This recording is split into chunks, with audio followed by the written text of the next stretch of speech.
Astonishing Legends would like to thank Health IQ, Lightstream, Squarespace, Mint Mobile, our contributors at patreon.com, and you, our listeners, for making tonight's show possible. Some legends are retold for hundreds of years. Others seem to find their way into foreign cultures from around the world. And then there are those that do both, which brings us to our question tonight. How does a local legend from the 13th century that takes place in a small German town go on to become world famous and timeless? The legend of the Pied Piper has been shared orally and in written works in multiple languages for over 700 years. It's a story that's so simple that even though it's been adapted and rewritten in infinite ways, it can be told in its entirety in just a few paragraphs. The earliest written version of the legend of the Pied Piper, as told by an eyewitness to the original event, was lost sometime in the late 1300s. Since that version is not available to us, we shall resort to a more well-known text, or at least the English translation of one, and that's the short story called Die Kinder zu Hamelin, or The Children of Hamelin. It was written by Jakob and Wilhelm Grimm, more commonly known as the Brothers Grimm, in their book Deutsche Sagen, or German Legends, initially published in 1816. It begins on page 330 of that first edition. It's important to note that the Grimms differentiate between fairy tales and legends by pointing out that legends, like the story of the Pied Piper, typically include names of real people, places, and dates. As their work has been translated from German to English many times over, we've added a few missing pronouns and prepositions here and there to make it easier to follow. In the year 1284, a strange and wondrous figure arrived in Hamelin. He was wearing a coat of many colors and was taken to be a rat catcher, because he promised to free the town of a plague of rats and mice for a fixed sum of money. The citizens promised to pay him this fee, so the visitor produced a pipe and began to play. Soon, all the rats and mice came running out of the houses and gathered around the Pied Piper in a teeming mass. Once he was convinced that each and everyone followed, he went out of the town, straight into the river Visa, where the vermin plunged after him and drowned. The townspeople, however, now freed of the plague, regretted their promise and refused to pay the piper, who left Hamelin in a bitter mood. On June 26 of that same year, he returned, this time dressed as a huntsman, wearing a grim countenance and a wondrous red hat. While the townsfolk were assembled in the church, he again sounded his pipe in the streets. This time, it was not rats and mice that came out, but children. A great many boys and girls, all older than 4, came running, among them the grown-up daughter of the mayor, and they were led through the Ostertor gate and into the very heart of a hill, where they all disappeared. Only 2 children returned because they could not keep up. One was blind and could not show where the others had gone, and the other could not speak and was unable to tell the secret. A last little boy had come back to fetch his coat and so escaped the calamity. A total of 130 children were lost. The street through which the children were led was known in the middle of the 18th century as Bungeloschenstrasse, which means no music nor dance can be allowed there. When a bride was brought to the church with music, the musicians had to remain quiet through this lane. The mountain at Hamelin, where the children disappeared, is called the Papenberg or Koppenberg, where left and right 2 stones in a cross shape have been erected. As you can hear for yourself, this short, simple legend seems like nothing more than a fairy tale in a way, but it has been told time and time again in many languages for at least 700 years now. Perhaps it stays with us because, on balance, the consensus from historians is that something horrible definitely befell the city of Hamelin in the late 13th century. The question is, what?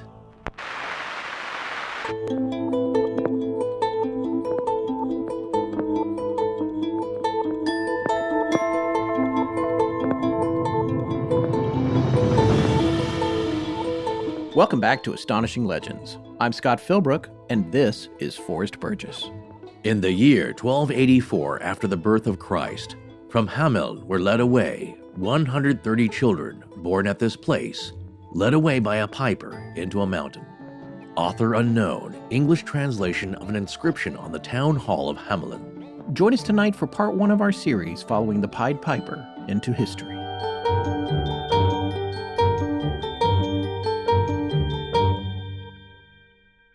And we're back.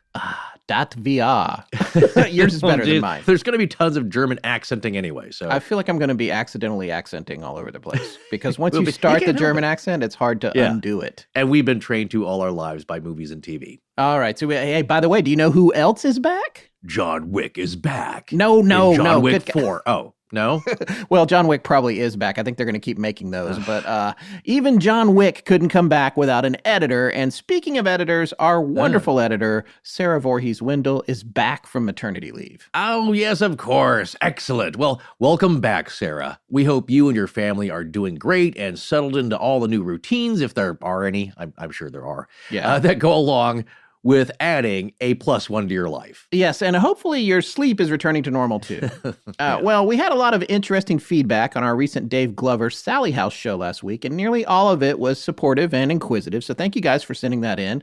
We're going to pass the pertinent stuff along to Dave, who maintains a pretty low profile online. Oh, yes, good for him. I wish I could do that. Oh, before I forget, I really want to give a solid shout out to the astonishing research corps on this particular episode tonight. Yes, here. Some topics are better suited for the arc than others, and this was one of them. Oh, yes, absolutely. Especially with these medieval stories that we cover sometimes. They just came up with such great material and all these varied sources. It was really helpful. So special thanks to Dave Ingham, Falk, Marissa, as always, Quaid, Lauren, and Mike Kishbucher. And of course, our producer and head of research, Tess, for wrangling it all. All right, we got a great show tonight about the Pied Piper, so without further ado, let's get into it.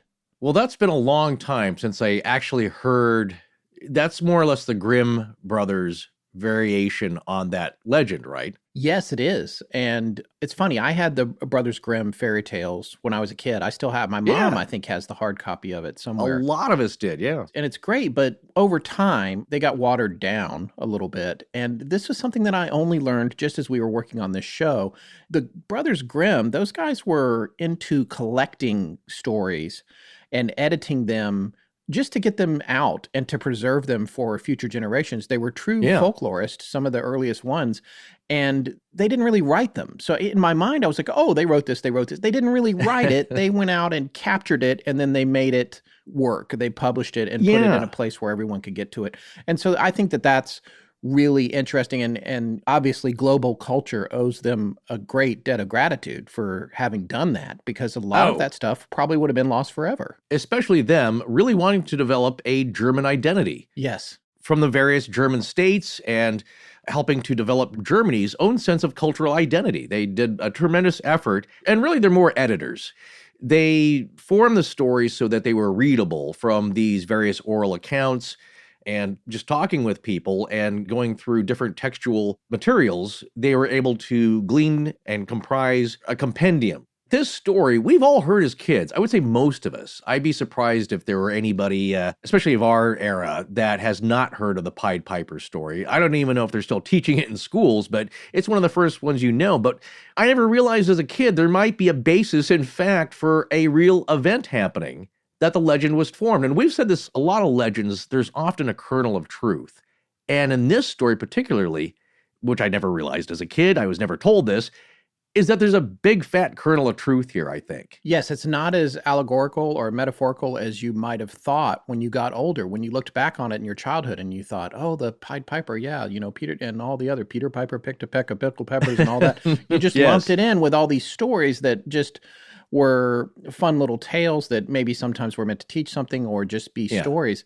But this one, it turns out, when you drill down on it, there's some really scary stuff at the root of it that it seems to be a solid piece of history. All right, well, let's start drilling down on this legend here specifically. The first thing I wanted to mention here is that the other part of the title, the Pied Piper of Hamelin, I didn't really know as a kid. I didn't remember anyway that it's referring to a specific town in Germany. I just knew the story as the Pied Piper, and I think a lot of people just know it as that.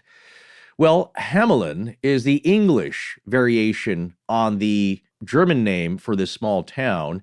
In German, I'm going to do my best here, is Hameln with a soft N. Pretty good. I'll just see how many emails come rolling in from our dear German listeners. Yeah, but that's the pronunciation in German. So we're going to say it both ways as we get through the show. Hameln, because I've just been practicing it for days now, or Hamelin, depending on who is writing. And in German, also, the title is also known as Rattenfänger von Hameln. How'd you like that?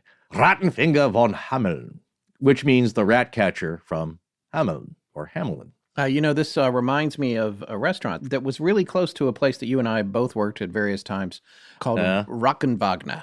Oh, yeah, that was still around. That's a bakery. I thought you were going to say it had something to do with rats in the title, but really that's really unappetizing for a lot of people to have any association with rats with your restaurant. Well, the titular character is also known as the Pan Piper.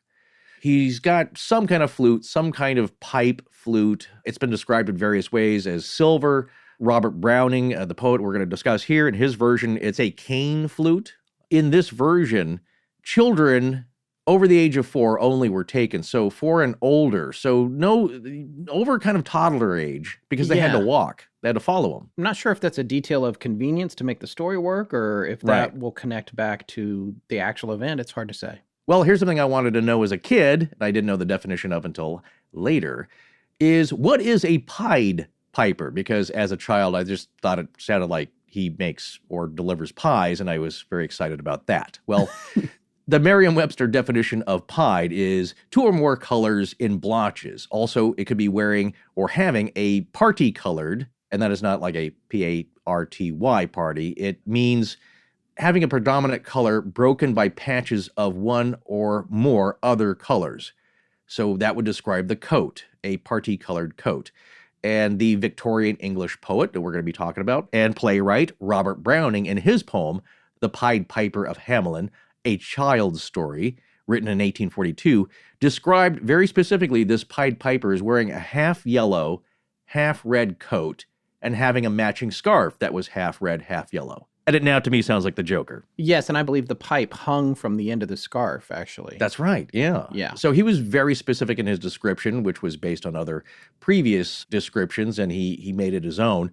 But the physical description of the piper, or he's also known as a magician, or I tend to think of him as kind of a Svengali character, is the main motif of this legend. The piper had a look that distinguished him from the common folk in dress and physical makeup. He was tall, he was handsome, he was striking, he looked different from everybody else. That made everyone else in the town take notice of him, and it was a little bit spellbinding.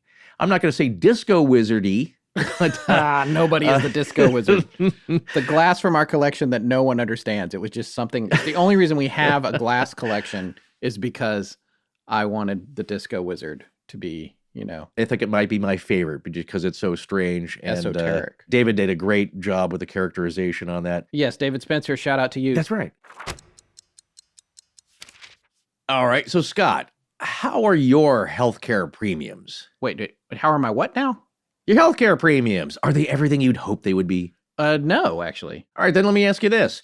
Do you average 8 hours of sleep a night? I do pretty good on the sleep, I must say. So a conservative yes is my answer. Well, do you eat a quality plant-based diet? I eat more now than I used to, but I could use some improvement there, I suppose. All right, how about exercising 4 or more times a week? Oh, fail. Well, I know. Yeah, I was expecting that. Well, for those of our listeners who are really into a fit and healthy lifestyle, there is a way to take advantage of their good habits and save on their healthcare premiums, and that's Health IQ.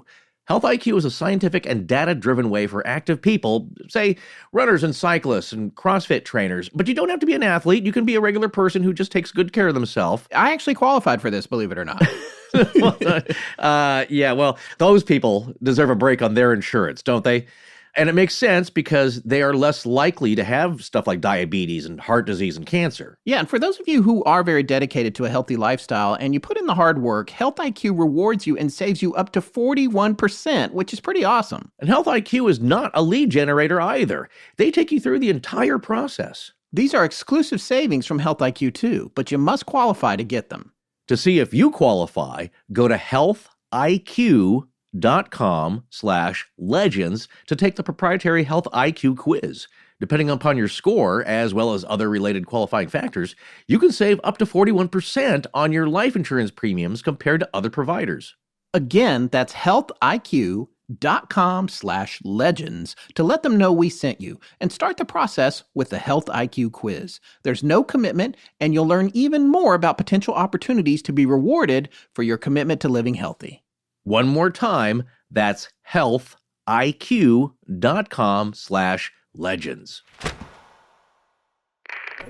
Hi, this is Elizabeth, and when I'm not casting spells, I'm listening to Astonishing Legends. Let's get back to the show.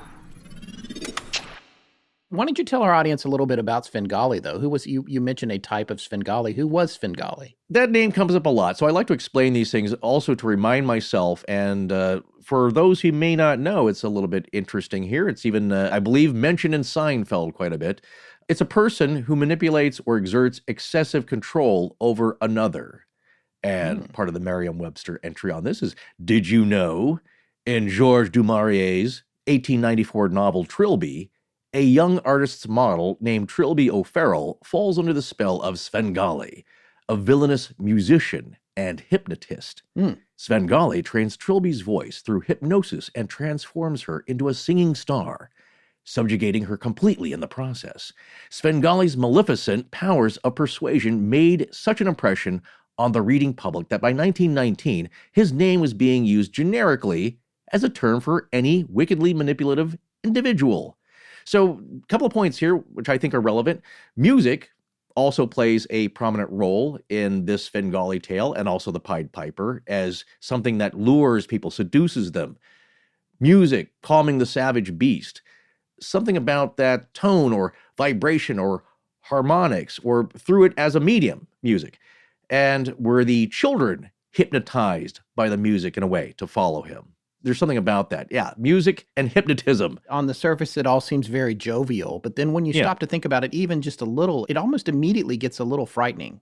Just this idea of this song being played that you can't resist. The siren's call, yeah. Yeah, exactly. That's obviously the parallel. It is the siren call, and it's going to render you unable to control yourself. And not only that, you're going to follow whatever it is to your doom. It is music as a spell in a way.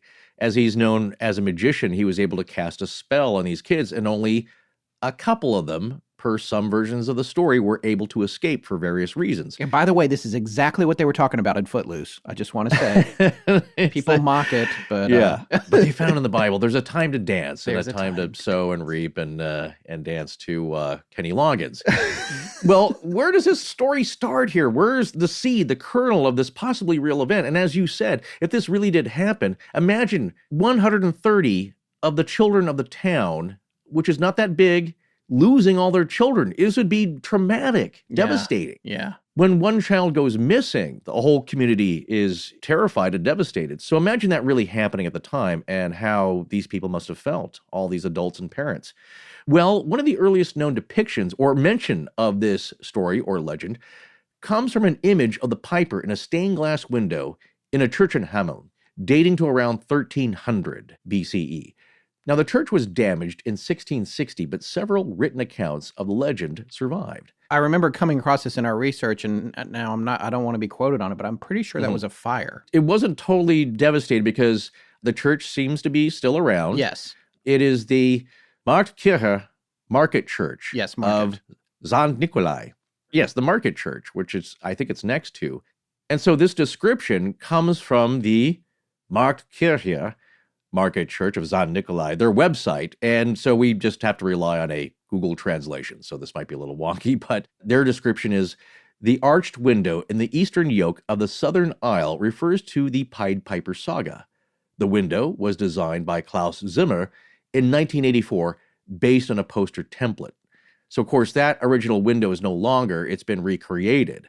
So, Markkirche in St. Nikolai is Hamelin's second oldest church and is located in the center of the old town, right next to the wedding house on the horse market. And the wedding house is going to feature prominently also in the surviving legends and customs of the town.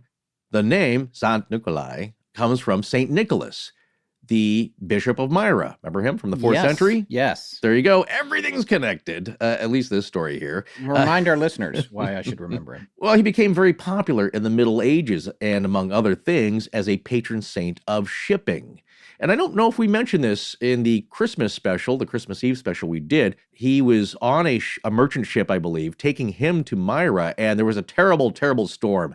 And they were getting battered around, and they all thought all hands were going to be lost. The ship was going to be sunk in this bad storm, and he was aboard, and the people on the ship begged him, like, please, say a prayer, talk to the Lord, you got to stop this, we're all going to die. And he's like, okay, I'll see what I can do.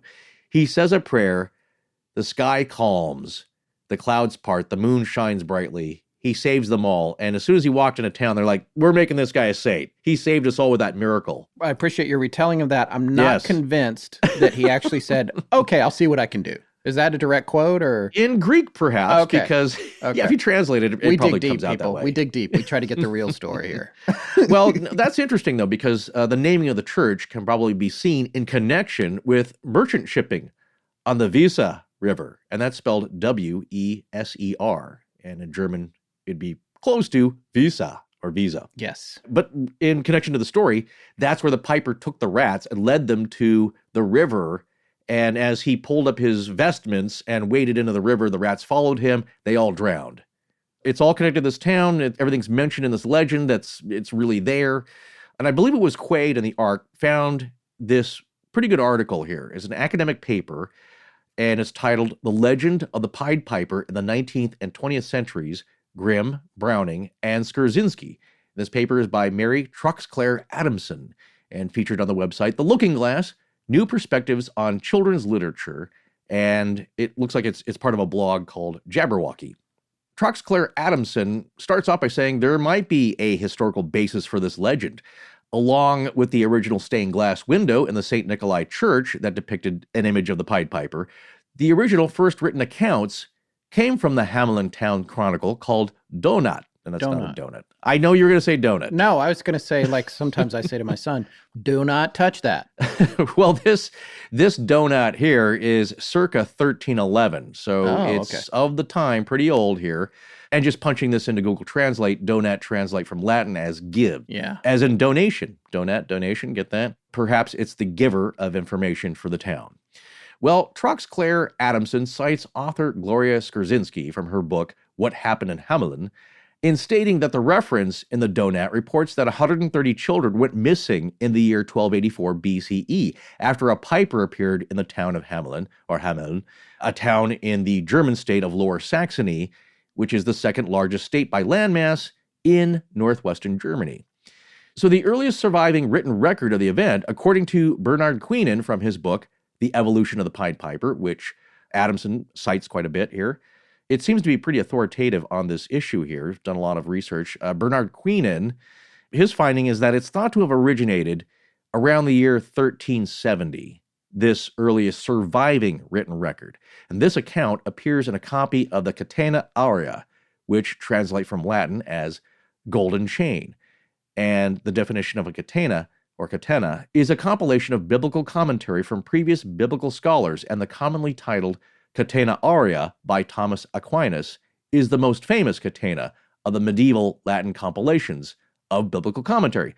But this Piper account shows up as an endnote in Latin written by the copy's owner, Heinrich von Herod, written in the style of a monk scribe and dates to around 1370. So here's a copy of a famous book originally written by Thomas Aquinas that this monk, Heinrich von Herod, owns, and in his own copy of this, he writes in Latin a little endnote which has the story of the Pied Piper, and that this dates to around the year 1370, so not that long after 1284 BCE. Which is when the story is supposed to have taken place. Now, and Exactly. this copy this is a surviving copy. You can see this copy. You can lay hands on this somewhere. It's real. Apparently they still have his copy of the Catena Aurea. That was his, and he made a footnote. So he wrote in his own book. I do all the time. He probably did it very well because that's his job. So being a monk scribe makes me feel a little more that this has credence to it. That's what he does. He records information accurately as best he can,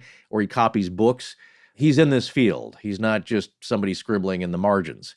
Now, I found this to be very interesting. This is the English translation of this endnote, and within it, a point of reference can be found establishing this as the earliest surviving written record. To be noted is a marvelous and truly extraordinary event that occurred in the town of Hamelin, in the diocese of Minden, in the year of the Lord, 1284, on the very feast day of Saints John and Paul. A young man of 30 years, handsome and in all respects so finely dressed that all who saw him were awestruck by his person and clothing, came in by way of the bridge and the Weser gate. On a silver pipe which he had, of wonderful form, he began to play through the whole town, and all the children hearing him, to the number of 130, followed him beyond the eastern wall, almost to the place of the Calvary or gallows field, and vanished and disappeared so that nobody could find out where any one of them had gone. Indeed, the mothers of the children wandered from city to city and discovered nothing. A voice was heard in Ramah, and every mother bewailed her son. And as people count by the years of the Lord, or by the first, second, and third after a jubilee, so they have counted in Hamelin by the first, second, and third year after the exodus and departure of the children. This I have found in an old book, and the mother of Herr Johann de Lude, the deacon, saw the children going out. So, there is our first mention of a possible eyewitness account, the mother of Deacon Herr Johann de Lude, who supposedly saw the children leaving at least, and Heinrich von Herod, who wrote this account, got this from an old book, quote-unquote, which is apparently lost.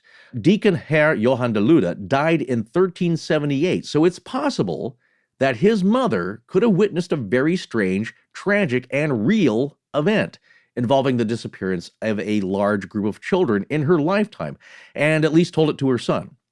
In the brothers Grimm version of the legend, it's stated, quote, all this was seen by a babysitter who, carrying a child in her arms, had followed them from a distance, but had then turned around and carried the news back to the town. So I wonder, could this babysitter, as described in the Grimm version, have been de Lude's mother, carrying him in her arms as she followed the group and then came back to town? So there is a discrepancy with this. You guys are going to have to bear with me a second here. It's a lot of German here. There are other sources like Willy Krogman's Der Wattenfänger von Hamelin, ein Untersuchung über das Werden der Sage. Saga. Let me try that again. Other sources, like Willy Krogman's Der Rattenfänger von Hamelin, ein Untersuchung über das Werden der Saga. At least you knew Uber. Well, yeah, of course I knew Uber. I took one yesterday. The translation of that is an investigation into that will be said. This cites Google. Yes, the chorus book of Deccan Lude, circa 1384, which has since been lost, but this was apparently a chorus book owned by Deccan, which, Forrest, you seem to think that he was a deacon of the church. Yes. Well, it says Deccan everywhere. I mean, that's not just, it's in multiple sources. Well, I mean, you thought it was a typo in Wikipedia, but I wonder if it's a German spelling of deacon. Who knows? Well, I looked that up, and I believe the German spelling is Diakon. That's the pronunciation, Diakon. It's same way we spell it here? It's deacon, yeah, Deacon. So we've seen it as Decan, and I'm going to take that as a typo that's just been passed along. Okay. It's funny because so many people rip off a primary source and then they republish it 50 billion places. It's the whole creepypasta thing. And so then a typo becomes the new way of things. But anyway. It becomes legend. Deacon Lude of Hamelin, his choir book reportedly contained an eyewitness account of the event written in Latin verse by his grandmother. The book disappeared sometime around 1384, they think. They're not sure. But this would make sense because that's less than 100 years after it happened. So his grandmother could have easily been the eyewitness. Grandmother or mother. So Or mother, again, yeah. there's a little bit of, discrepancy here, but obviously somebody who's a maternal figure, grandmother or of Deccan Luda. So this happened around 1384. This is an account. So this original account has since been lost, but you got a name here of somebody who saw something, who claimed to have seen something and been a part of it, but not so much that they disappeared themselves. Scott and I know that many of you out there are facing tax season with a deep sense of dread.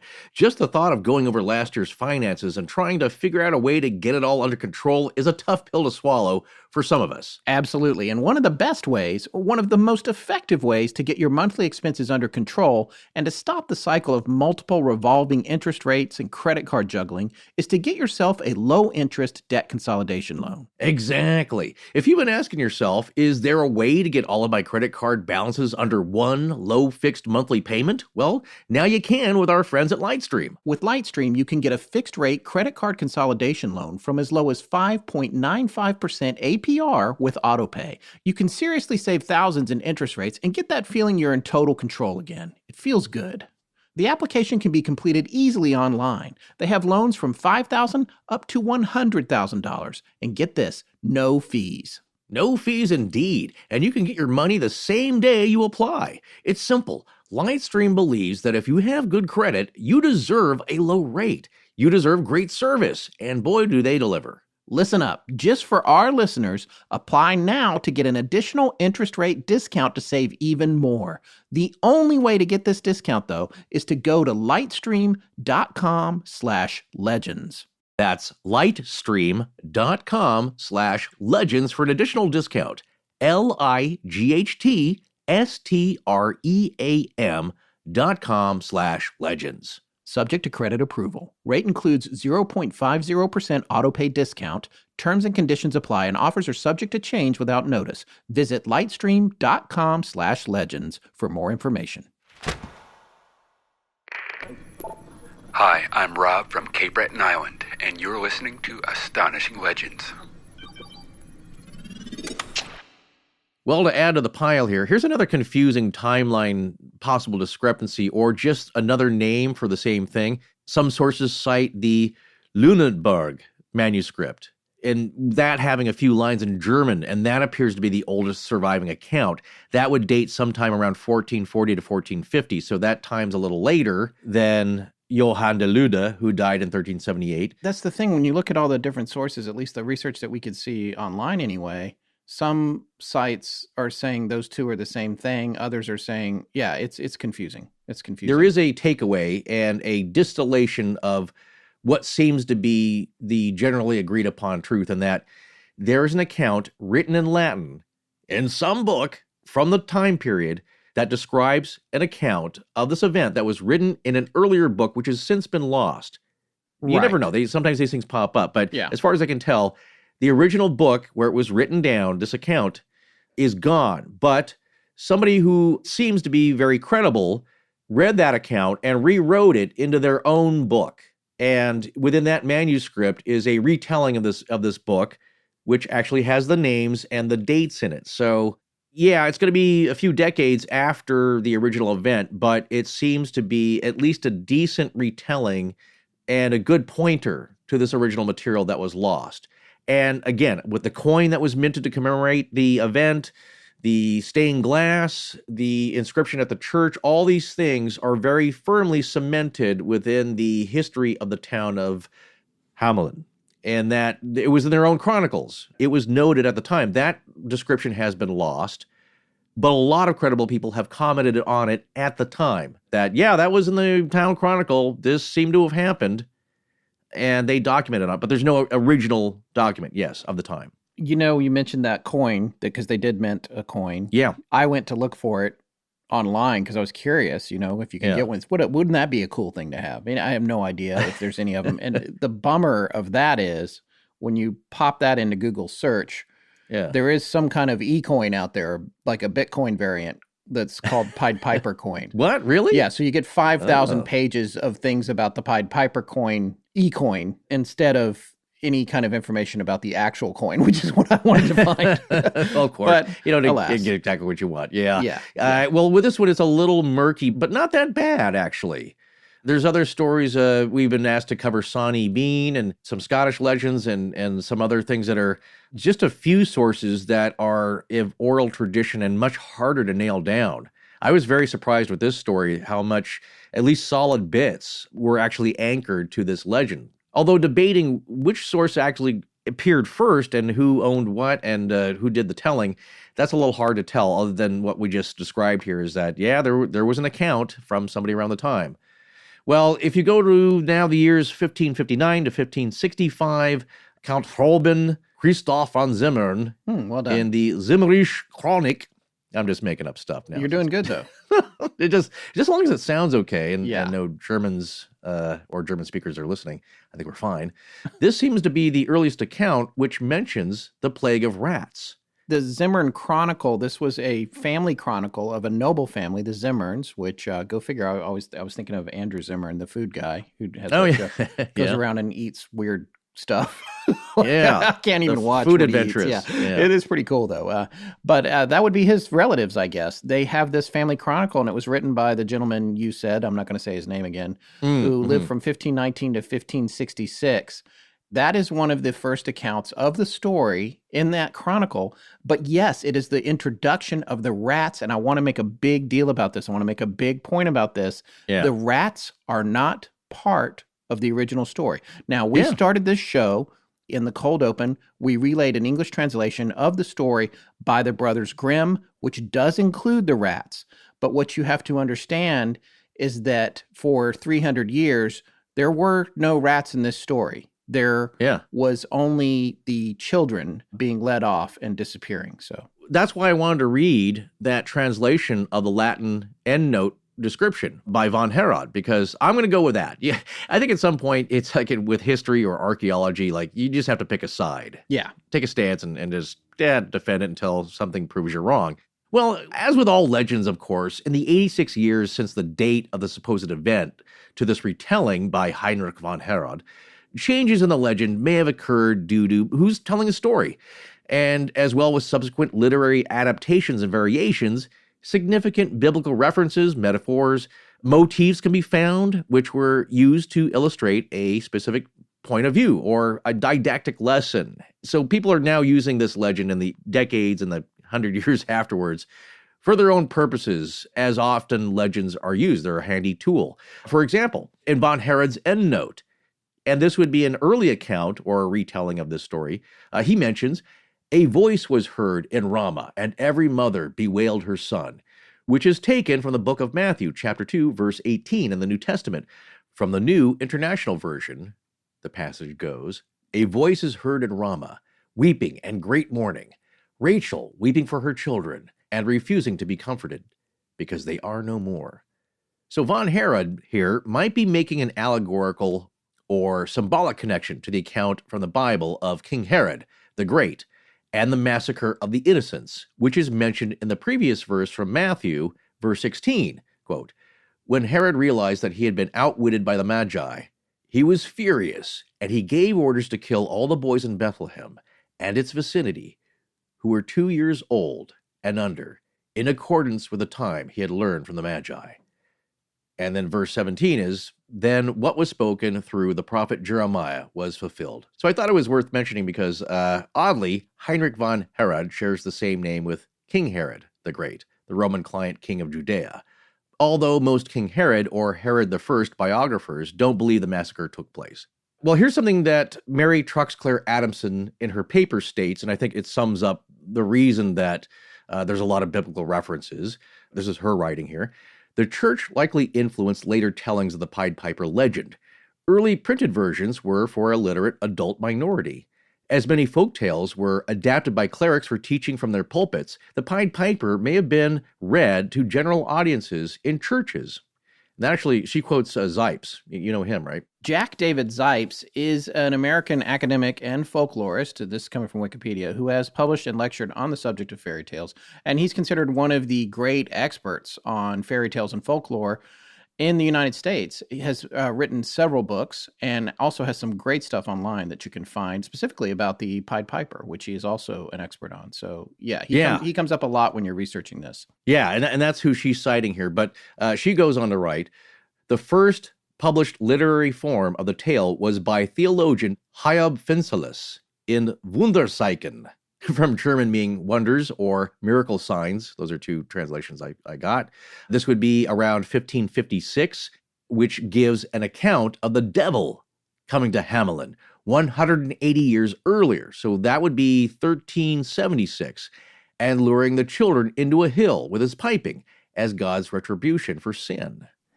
And she's getting that from Queenan. Something that I was kind of mulling over in my head is this some kind of demon or devil? You've made a pact with him that you've broken? It's the same story with the devil. He grants you a favor, he gets rid of a big problem for you, and then you don't want to pay him. Yeah. And that's not the thing to do because he's going to exact a much greater cost here. So that literary form of the tale, apparently to this source, is one of the first that was published.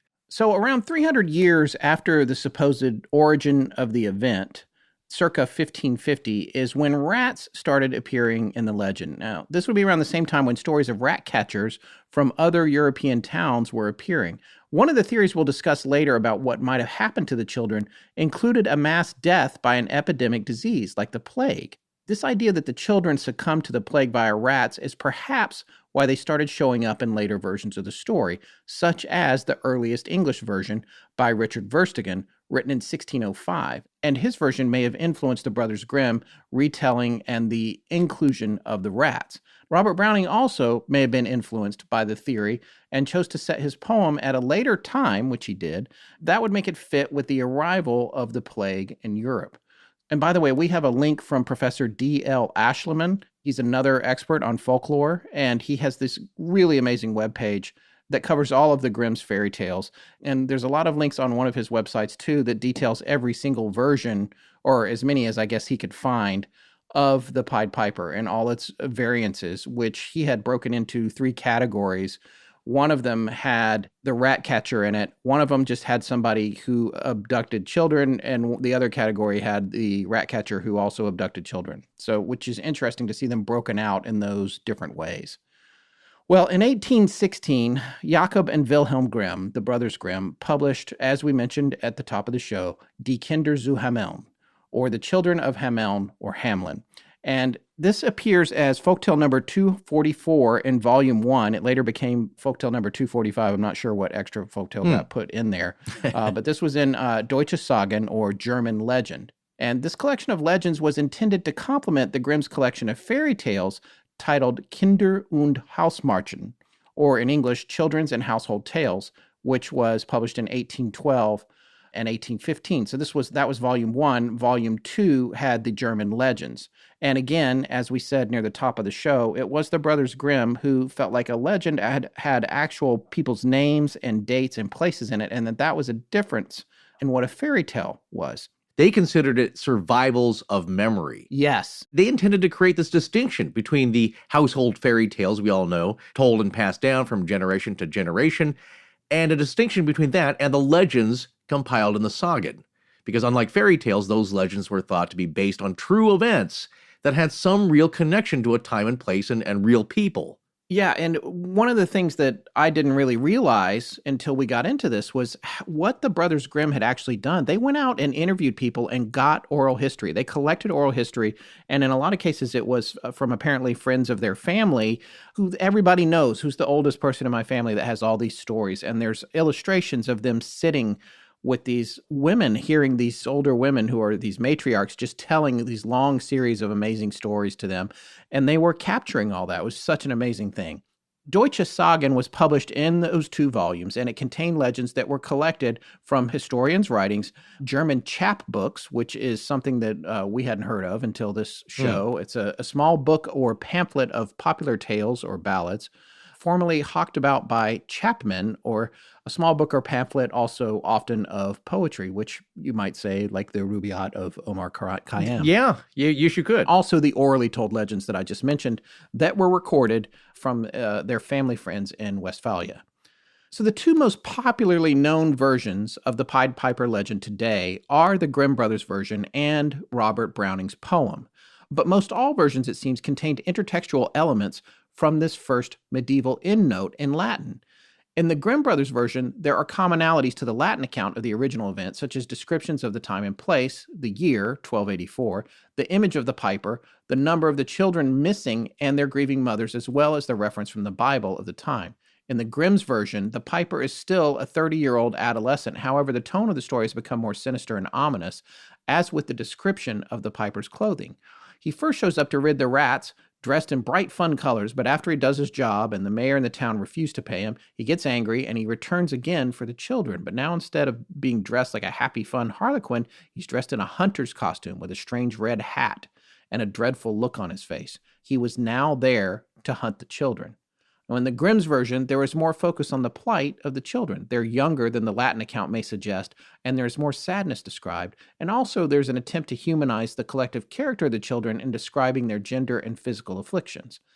From the translation of the Grimms in talking about the legend as if heard orally or from folk accounts of the legend, quote, two, as some say, had lagged behind and came back. One of them was blind and the other mute. The blind one was not able to point out the place, but was able to tell how they had followed the piper. The mute one was able to point out the place, although he or she had heard nothing. One little boy in shirt sleeves had gone along with the others, but had turned back to fetch his jacket and thus escaped the tragedy, for when he returned, the others had already disappeared into a cave within a hill. This cave is still shown. That's a fascinating little footnote there that the Grimm brothers put, is that this cave is still there if you want to go look at it. It's still there. You can go check it out. Still adds to the documentarian-like nature of their account. I can't help but wonder if there's been any archaeologists up there to look for any evidence of anything or out in the fields where they supposedly went. You know, Scott, one of the things you and I have commented on privately as well as on the air is just what an impressive group of people we have listening to the show. Without a doubt. Independent, intelligent, talented. Yeah, the entrepreneurial spirit is alive and well in our audience, which is why having Squarespace as a sponsor is a perfect fit for us. Every self-starter, small business owner, freelancer, you name it. You want to turn your passion into a career? Then you need to have a meaningful presence on the web. Even if you're just starting out, think about it. You're fresh out of college and looking to start interviewing for your first entry position. Wouldn't having a website that sells you and your talents be a plus? And Squarespace makes it so simple, so easy, and so affordable to own your own domain and promote your business or ideas. You start off with beautifully designed world-class templates for your website. But you have the total freedom to customize the look and feel of your site, and you don't have to be a genius to figure it out. Everything is optimized for mobile devices. Easy, right out of the box, no hassle. Basically, you can sell anything you want with their powerful e-commerce functionality. They provide analytics that will help you grow in real time, built-in search engine optimization, which is so important to increase your chances of being found organically, and 24/7 award-winning customer support as well. So if you get stuck, you just reach out. And don't forget, they've added a new feature, which is email campaigns. That's right, and everything works together. This is what's so cool. So your branding will be consistent throughout, website to email. It'll be a cohesive look and feel. Again, here you can start off with one of their message templates, but know you have powerful editing tools, so feel free to customize. The point is, Squarespace empowers you, the person with the idea and talent and drive, to create an online presence you've always wanted. So if you're, like, say, an architect or a filmmaker, college graduate new to the job market, or maybe a musician, landscaper, blogger, freelancer of any kind, Squarespace is the all-in-one platform you need to take advantage of today. Head to squarespace.com/legends for a free trial. And when you're ready to launch, use the offer code LEGENDS and save 10% off your first purchase of a website or domain. Once more, that's squarespace.com/legends for a free trial and use the offer code LEGENDS to save 10% off your first purchase of a website or domain. Forrest, you want to see something scary? No, thank you. Seriously, I was digging through some old papers. Take a look at this. Just take a look. What are you handing me? What is this? It's my old wireless bill.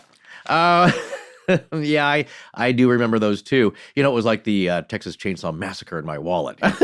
Seriously, man. Well, what was all this money for? Well, I guess coverage, right? Yeah, coverage, right, yeah. Well, that and like 1,000 storefronts they seem to open every week. I don't know. I guess that's my guess. A lot of overhead brick and mortar, but I really don't know. I just feel like I accepted it, and then I probably shouldn't have. Exactly. So when we first heard that our sponsor Mint Mobile can cut a wireless bill down to $15 a month for the same service, we thought, you know what, that's too good to be true. But I'm here to tell you all that Mint Mobile understands how we've been fleeced on wireless coverage, and they're doing something about it. Yeah, well, like Scott said a minute ago, we were paying for expensive retail stores and overhead on top of overhead. I just wanted an honest bill. Is that crazy of me? Yes, that was very crazy of you. You should have done that. Mint Mobile has reimagined the way we buy coverage, and we've been thrilled ever since we switched over to them. There are huge savings to be had. Huge! Like your bill can be just $15 a month. Let's be clear here.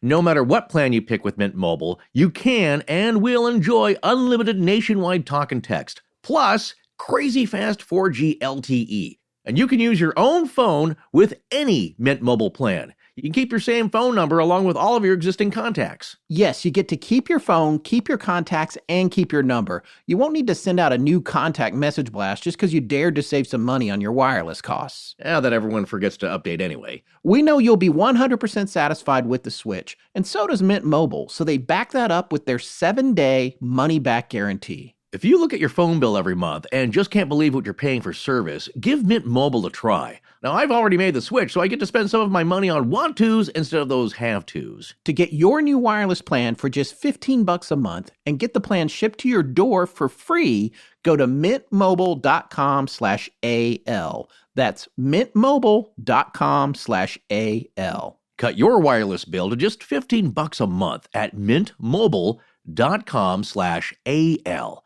mintmobile.com/AL. Forrest and Scott, thank you for supporting their sponsors. I'm Caitlin. Now back to the show. Well, along with helping to create a sense of German identity through their collection of folktales, the Grimm brothers may have also been using these tales to reform the child-rearing practices of their countrymen of the time. Mary Troxclair Adamson cites Stanley Rosenman's essay, The Pied Piper of Hamelin, Folklore Encounters Malevolent Cults, in stating that problems with treatment towards children in German society in those days included infanticide, child abandonment, and absentee fathers, and makes notes that the German language has its own term for an awareness of the hostility towards children. Kinderfeindlichkeit. Did I do that right? Lickheit. No, it's lick. Kinderfeindlichkeit. Yeah, what Forrest said. Now, Jack Zipes, in his book, The Brothers Grimm, theorizes that the Grimms were relaying, quote, their own psychological needs, utopian dreams, and socio-political views. He further points out that the Grimm's tales feature themes like loss, fear of separation from loved ones, which my dog has pretty bad, and the importance of the role of the father as a foundation for respect for authority, which my son does not have. Interesting to note that in the Grimm's version, no, I'm kidding, he's a good kid. Interesting to note that in the Grimm's version of the tale, there is no specific mention of fathers other than adults in general, and the mayor being the father to a grown daughter who had also followed the piper. And that stuck out to me too, Forrest. There's some kind of message there about how the mayor's daughter gets special mention. But again, that comes back around. The mayor is the villain when it comes to not paying the piper for the rat situation in that particular version of the story. Well, when the fathers are absent, the children follow a new authority or father figure in the form of the Pied Piper. So there's your allegorical warning. Well, in Robert Browning's version, we just mentioned him, remember, he's the English poet. His poem, The Pied Piper of Hamelin, written in 1842, Browning has made the tone of the tale more lighthearted, fun, and it's a little cheeky. It's got spirited dialogue between the characters, and I actually enjoyed reading it. We could just read the whole thing and probably be done with this episode. But I enjoyed reading it too, and who it reminded me of and clearly was an inspiration for was Dr. Seuss. There's a lot of cadence. You were telling me that. Yeah, there's a lot of cadence similarities there, and musically it's very similar. Well, he knew what he was doing, and what's interesting though is that he never usually wrote directly for children. Browning's poem is addressed to a 9-year-old boy named William, or Willie Macready, and at the end of the poem, Browning advises a child audience and readers in general by saying that let's settle the score with all men, and if anything is owed to them, let's honor our obligations. Different tone than the Grimm version. Browning in his version uses poetic license to make the tale his own, really, much like a screenwriter would do with a real account, or our good buddy Rich Haddam with the Mothman Prophecies. He made it into something else. He took bits of that investigation and that novel by John Keel, and he made it his own. So Browning's kind of done the same thing with artistic license here. And rather than trying to make it an accurate reporting of a factual event, so he knows what he's doing, and you're supposed to be in on that as well. He changes the district of Hamelin, the location there, from Hanover to Brunswick, and he sets it at a later date, as we mentioned. Browning's poem is thought to have been influenced by earlier versions of the legend by Wanley and Verstegen. Yes, Verstegen. He was actually born Verstegen, but he was later known as Richard Rowlands, and he was an Anglo-Dutch antiquary, publisher, humorist, and translator. One of the things that he's most well known for was his book, A Restitution of Decayed Intelligence and Antiquities Concerning the Most Noble and Renowned English Nation. How's that for a book title? Well, that was published in 1605, and what that is known as being is the first English version of the story of the Pied Piper of Hamelin. That's right. Which I think I mentioned earlier, but I'm going to restate it because there's a lot to keep up with here. Yeah, no, there's a lot of names, and I know there's a lot of dates. Names and dates, right. It which gets I always tell confusing. you to take out, and then I wind up adding them myself. So, well, it kind of helps me grok all this in the timeline myself. And it's funny because this is all coming. The seminal story is actually, like you said, very short. Yeah. Whether Browning was influenced by these other gentlemen like Verstegen or by the Grimms themselves, what his version has in common with the Grimm version is the description of a colorfully dressed piper getting rid of rats. Also the town of Hamelin and a mayor and citizens who welch on the payment to the piper and then pay the price. And like the Latin endnote, which we read, he also has biblical references, but pretty common of the era. So the main difference here now of Browning's version from the Grimms is that more emphasis is placed on the piper being victimized by the stingy citizens, and the just price for their greed is losing their children. So Browning's children are portrayed as happy and healthy, and unlike their Grimm version counterparts, they merrily skip off to an implied brighter future. He actually makes you feel bad for the lame child that was left behind in this stanza from his poem, which I'm going to read here.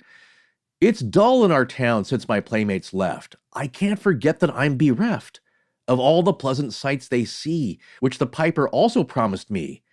For he led us, he said, to a joyous land, joining the town and just at hand, where waters gushed and fruit trees grew, and flowers put forth a fairer hue, and everything was strange and new. The sparrows were brighter than the peacocks here, and their dogs outran our fallow deer, and honeybees had lost their stings, and horses were born with eagle's wings. And just as I became assured my lame foot would be speedily cured, the music stopped, and I stood still, and found myself outside the hill, left alone against my will, to go now limping as before, and never hear of that country more. So the kid's sad that he missed out. again, having read a lot of Dr. Seuss, both as a kid and a dad, it is just all, I mean, the next thing I'm expecting is the scary green pants with no one inside. Green eggs and ham. Green eggs and ham, And yes. That's my probably a name is better Sam. example. I prefer the scary green pants story. But Oh, yeah. yes. Yeah. Well, in that same year that Robert Browning wrote his poem, Elizabeth Barrett Browning, his wife, also published a poem called The Cry of the Children, which called attention to the plight of working children of Victorian England and the Industrial Revolution. And when contrasted with his wife's sentiment that these contemporary children would only find peace and happiness if they died young, Robert Browning might be implying that his poem's children may have died and gone to heaven to escape their own miserable circumstances. Again, that's placing it in context with what his wife had written in her poem. Yeah, I mean, isn't it also interesting, though, to take a story that a lot of people think might be true or have elements of truth in it and then make it allegorical or metaphorical, even though it's based on fact? Yeah. Or possibly based on fact. An It's like, I don't know interesting, if there's a term for that, but when you think about it, it's like, oh, you know what? This story happens to perfectly mirror this biblical message in a way, or it's interesting to think about that. Reverse engineering it in a way. Writers are now using this legend, which may be just chilling and a freaky story footnote in history, for their own devices throughout history, and Robert Browning was one of the more successful ones at it. And his, unlike the Grimm's account of the event, which seems like it's meant to be more frightening or chilling, and this is at the possibility of a deadly, mysterious stranger stealing your children. That's the Grimm account there. Like, oh my gosh, did this happen? There's a dude out there who steals children? That's frightening. Well, Browning's version is an admonition to the adults to keep your promises and pay your debts, or you'll have to pay the piper, quote unquote. And that's funny. We all know that saying. Children's literature, though, has often been an effective means to get a political statement across to the adults reading to their children without directly offending or upsetting the parents from all stations. It's a second way to deliver a message that they may not like here. So in this case of the Browning poem, he may have used his poem here to get his socio-political statement to deliver to parents who were corrupt government officials, because whether you're corrupt or not, you probably read to your kids. If you're at least a decent parent, you may be corrupt and on the take, or a factory boss exploiting their workers. But if you have kids, you're probably reading to them. So here's a way that he can slip in a message. And his wife's decrying of the children's conditions for kids working in the mines in England and them dying early deaths because of this hard work and dangerous work. Hers was a more direct poem. His is like he slipped it in there in an entertaining story, and he ends his poem with a little message that any parent is going to have to read. You know what this reminds me of is the idea that scholars put forth about Shakespeare, about how its messages, teaching the masses things. It's being put out there to help them understand how the court works, or how they should behave, or the bad things that are happening in society. And it's coming through these plays and these poetry, and in this case, what the Brownings are doing together in a way. That is absolutely right. And just because she's mentioned in the title here in Adamson's academic paper, just a quick mention of author Gloria Skrzynski. She wrote the young adult fiction novel, What Happened in Hamelin. And that's a young adult historical fiction novel. And it's also a cautionary tale to these tweens, really, because her time when she wrote the book was 1979. So in the 60s and 70s and up to the 80s, you saw a lot of people being influenced by people giving them drugs and cult leaders and trends. And she's like, hey, be careful, young people. She did that. There's a lot she did of an updated out version there. of what the Brownings did. She did it for the 70s. Yeah, because of the dangers of LSD. She's using different theories as well, like all these folks here. She also included the theory that the piper was actually poisoning the children with ergot fungus from the rotted grain, and then they had the dancing madness, and the piper used that to get them to actually massacre the rats and into a frenzy and into a cult-like status. So different authors, to great effect, are using this story for different messages that they're trying to get across. Okay, I think that really covers a lot of the backstory on the origins of this. You can really go deep on this. We have a lot of really great links that we came across and that the Research Corps came across when we started this series. So if you want to drill down on it, there's a lot of places to go. In fact, I kind of want to read that book from the 70s. The Pied Piper and the Dangers of LSD. It's pretty interesting. But it's just such an amazing story. And I don't know why, because typically I would have said when we looked at this on the surface and I knew it was coming down the pike for us, typically if you said to me, hey, let's do this really big, famous folklore piece or legend or whatever, I generally would have said, I don't know. But there's something so intriguing to me about this story. And we're going to talk about that a lot next week when we start getting into all these theories. And man, are there some amazing theories. And the thing that's really interesting to me about a lot of the theories for what may have really happened is a good portion of them, not all of them, but a good portion of them, more than 60 or 70% of those particular ones have plausible overlap with what might have happened. It's crazy because generally when you, and you tell me, Forrest, what you think, but like when you go and you try to come up with explanations, which we've done in the past, I think about the Jersey Devil and like, all right, well, let's figure this out. Where did this come from? How do you explain this part of it? And you think, well, all right, we make this list of things that we do, and that's what we do on Astonishing Legends. We start with the mundane and go to the fringe, and we try to figure out where in the middle we want to align ourselves with, if we can figure it out. And in those cases, a lot of times, once you start to break down those theories, you find that they don't really overlap with what you've learned about the original story. They only do just a little bit, maybe 10%, 15%, and you think, well, it seems like a stretch. I mean, this part works, but 90% of it doesn't make sense. And the problem with this story, or the challenge, or what's intriguing to me about it, is that a lot of these theories have a lot of overlap with what might have happened, which it kind of leaves you in the dark even after you've studied it really, really hard. And, that reminds me of things like Oak Island or the Voynich manuscript, or these ones that you get to and you can't figure out what happened. And that's why I keep doing this show. I love finding stuff like this.